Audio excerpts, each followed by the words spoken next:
Assalamualaikum warahmatullahi wabarakatuh.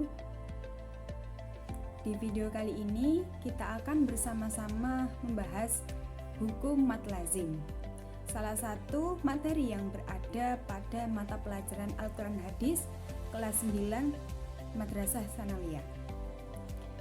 Di sini ada yang sudah pernah belajar belum mengenai hukum mat lazim?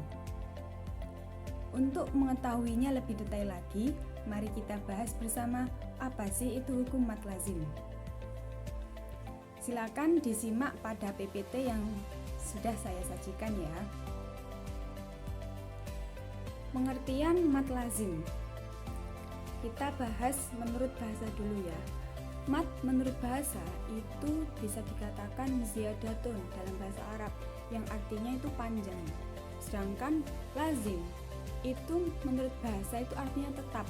Kenapa sih kok dinamakan tetap? Karena hukum mat lazim itu hukumnya tetap, tidak berubah. Jadi tetap, panjangnya pun juga tetap, tidak berubah gitu. Kemudian mat lazim itu merupakan salah satu di antara 14 cabang mat far'i. Kalau kita belajar mengenai garis besar hukumnya mat saja ya, mat itu dibagi menjadi dua. Ada namanya mat tabi'i atau mat asli, ada juga namanya mat far'i. Nah, mat tabi'i atau mat asli itu ialah mat yang panjangnya hanya satu alif atau dua harokat atau dua ketuk. Jadi tidak boleh lebih dan tidak boleh kurang. Kalau mat far'i itu mat yang panjangnya lebih dari satu alif atau dua harokat, baik karena bertemu dengan hamzah, sukun ataupun tasydid. Itu namanya mat far'i. Mat far'i ini cabangnya ada 14. Ada namanya mat wajib mutasil, ada namanya mat jaiz munfasil, mat arid li sukun, mat tamkin, mat iwat, mat badal, mat len, mat sila qasirah, mat sila tawilah, mat lazim kilmi musaqqal yang kita akan bahas, mat lazim kilmi mukhaffaf, mat lazim harfi musaqqal, mat lazim harfi mukhaffaf, dan juga ada mat farqi gitu. Jadi cabangnya mat far'i itu ada 14. Dan yang kita akan bahas itu ialah mat lazim. 4 mat lazim tadi ada mat lazim kilmi musaqqal, mat lazim kilmi mukhaffaf, mat lazim harfi musaqqal, dan mat lazim harfi mukhaffaf. Untuk yang pertama kita bahas ini adalah mat lazim kilmi musaqqal. Mat itu artinya panjang, lazim itu artinya tetap, kilmi itu artinya kalimat, musaqqal itu artinya berat. Ya, jadi ini dalam satu kalimat ya. Mat lazim kilmi musaqqal itu ialah apabila ada huruf mat tabi'i bertemu dengan tasydid dalam satu kalimat. Mat tabi'i itu kan hurufnya ada 3, ada alif didahului fathah, ya sukun didahului kasroh, waw sukun didahului dhammah, ada 3. Apabila ada huruf mat tabi'i salah satu itu tadi bertemu dengan tasydid dalam satu kalimat, panjangnya 3 alif atau 6 harokat, berarti berapa? 6 ketuk. Contohnya yang saya kasih warna merah itu contoh dari bacaan mat lazim kilmi musaqqal dalam satu kalimatnya. Haqqah. Nah, haqqah itu kan ada alif didahului fathah atau yang dinamakan mat tabi'i bertemu dengan huruf yang ditasydid, qafnya ditasydid dalam satu kalimat. Kemudian contoh lagi, wa fawqahum shaffatin. Gitu. Kemudian ada contoh lagi, waladdallin qul atuhajjunni. Yang saya kasih warna merah itu termasuk mat lazim kilmi musaqqal. Kemudian lanjut pada mat lazim kilmi mukhaffaf. Mat lazim kilmi dalam satu kalimat, tetap dalam satu kalimat, mukhaffaf ringan. Tadi kalau musaqqal berat karena bertemu dengan tasydid. Kalau mukhaffaf ini ayo kita bahas, yaitu apabila ada huruf mat yang bertemu dengan sukun asli dalam satu kalimat. Tadi kalau musaqqal bertemu dengan tasydid dalam satu kalimat, kalau mukhaffaf yang kilmi ini tadi bertemu dengan sukun asli dalam satu kalimat. Panjangnya 3 alif atau 6 harokat, sama, tetap panjangnya 6 ketuk. Kemudian contohnya di Al-Quran itu hanya ada 2, pada surat Yunus ayat 91 dan surat Yunus ayat 52. Contohnya al-ana wa qad kuntum. Itu kan ada mat tabi'i bertemu dengan sukun gitu. Kemudian contoh lagi, al-ana wa qad asaita. Nah, gitu. Yang al-ana itu ya. Itu yang termasuk mat lazim kilmi mukhaffaf. Kemudian mat lazim harfi musaqqal, mat panjang, lazim itu tetap, harfi itu huruf, musaqqal itu berat. Nah, kalau tadi dua tadi dalam satu kalimat, kalau ini dalam satu huruf, beda ya kalimat sama huruf itu. Pengertiannya yaitu apabila huruf mat yang bertemu dengan sukun yang dibaca idgham dalam huruf. Kalau tadi dalam satu kalimat, ini dalam huruf. Mat bertemu dengan sukun dibaca idgham dalam huruf. Gitu. Panjang bacaannya tetap 3 alif atau 6 harokat. Contohnya, nah ini contohnya. Tosim mim. Fokus pada huruf sin yang melebur ke mim. Nah, di situ kan ada saya jelantrahkan ya tentang to, sin dan mim. To itu bukan termasuk mat lazim harfi ya, itu termasuk mat tabi'i harfi ya. Mat tabi'i harfi.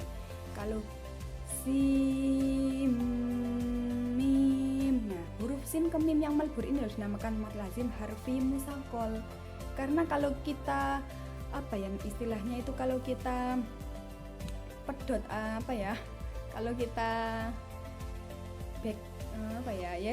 gitulah, itu kalau ditulis itu kayak gini, to sin mim. Nah, ada huruf sin itu ketemu ada huruf sin mim yang bawahnya itu ya, nun sukun yang warna merah, nun sukun bertemu mim itu dibaca idgham karena itu termasuk hukum hukum idgham mimi, dibaca idgham. Tosim mim. Jadi ada mat tabi'i dalam huruf dibaca idgham gitu. Mat lazim harfi musaqqal. Musaqqal beratnya itu karena ada idghamnya, dibaca idgham gitu. Kemudian contoh yang kedua, alif lam mim. Kalau kita istilahnya kalau kita itulah kalau kita bedah itu tulisannya alif lam mim. Nah, untuk yang lamnya fokus pada huruf lam yang melebur ke mim.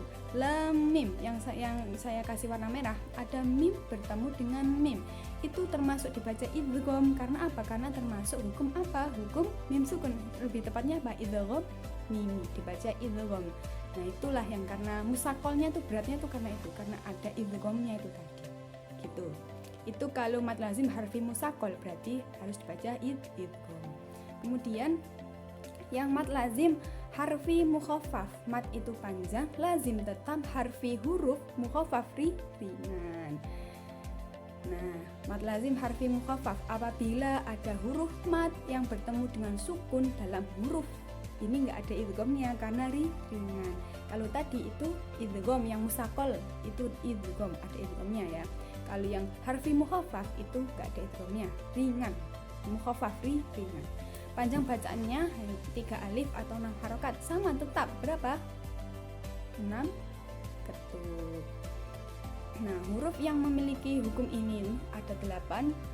Nun, qaf, shad, ain, sin, lam, kaf sama mim atau biasa disingkat naqasa asalukum. Nah, gitu. Terus kemudian untuk contoh bacaannya qaf, nun. Kalau kita bedah gimana kan? Terus gimana Bu untuk mat tabi'inya itu ada di mana sih? Nah, kalau kita bedah huruf qaf itu kan berarti ada huruf qa, alif bertemu fa, qaf. Nah, itu mat tabi'inya di situ. Ini enggak bertemu apa-apa, enggak ada idghamnya, makanya dinamakan mat lazim kilmi mukhaffaf ya. Maaf itu PPT-nya ada yang tipu, namanya mat lazim kilmi harfi, mat lazim harfi mukhaffaf, ini ada yang tipu. qaf, nun.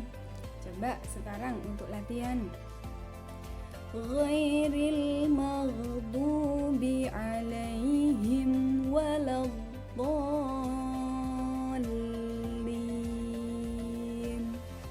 Untuk dhalin termasuk bacaan apa? Bacaan mad lazim kilmi muthaqal. Ya. Kalau nun termasuk bacaan apa? Mad lazim. Kok mad lazim? Mad, ya betul, mad lazim harfi mukhaffaf. Itu ya, termasuk itu. Kemudian untuk latihan soal lagi, kaf ha ya ain shad. Untuk kaf itu termasuk mad lazim harfi mukhaffaf karena tidak ada bacaan idghamnya. Untuk ha sama ya itu termasuk mad tabi'i harfi. Untuk ain, nah ainnya itu baru termasuk mad lazim harfi musaqqal. Ada nun sukun bertemu so, itu termasuk dibaca idgham karena apa? Bacaan ikfa kalau dalam nun sukun ya. Ain sod. Nah, yang sod itu tidak termasuk bacaan mad lazim harfi musaqqal tapi termasuk bacaan mad lazim harfi mukhaffaf. Kemudian contoh lagi, al-ana wa qad kuntum bihi tasta'jilun. Tadi kita sudah bahas itu termasuk bacaan apa? Bacaan mad lazim termasuk bacaan mad lazim kilmi mukhaffaf. Ada mad tapi bertemu dengan sukun dalam satu kalimat. Gitu ya. Terima kasih videonya. Semoga bermanfaat. Mari kita terus belajar dan mengamalkan ilmu tajwid dalam membaca Al-Quran, karena tajwid itu penting dalam membaca Al-Quran. Demikian yang bisa saya sampaikan, kurang lebihnya mohon maaf. Wassalamualaikum warahmatullahi wabarakatuh.